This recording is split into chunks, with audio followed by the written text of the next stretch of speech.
पिंपरी चिंचवडच्या मोशीमधली इमारत दुर्घटने प्रकरणात महत्त्वाची अपडेट। 18 तासानंतर आता बचाव कार्य सुरूच आहे।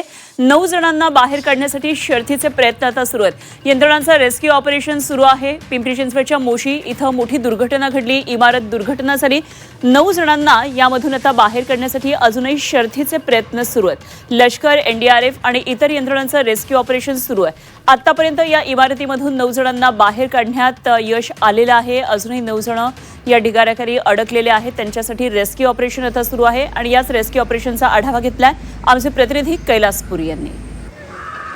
पिंपरी चिंचवडच्या मोशी इथल्या कचरा डेपोमध्ये कचऱ्याचा ढीग इमारतीवर पडल्यामुळे इमारत कोसळली होती। या इमारतीमध्ये 23 जण जे आहेत ते अडकलेले होते। त्यातल्या 9 जणांना बाहेर काढण्यामध्ये लष्कर, एनडीआरएफच्या जवानांना यश आलेलं आहे। अजूनही 18 तास झाले तरी या ठिकाणी बचाव कार्य जे आहे ते सुरू आहे। हीच ती इमारत आहे ज्याच्यावर कचऱ्याचा ढीग पडला आणि जवळपास 23 लोक जे आहेत ते या इमारतीमध्ये अडकलेले होते। 3 मजली ही इमारत आहे। वरच्या मजल्यावरचे 5 लोक जे आहेत ते 5 लोक स्वतःहून बाहेर पडलेले होते। त्यानंतर काल दुपारी 2 वाजल्यापासून बचाव कार्य जे आहे ते सुरू झालेलं होतं।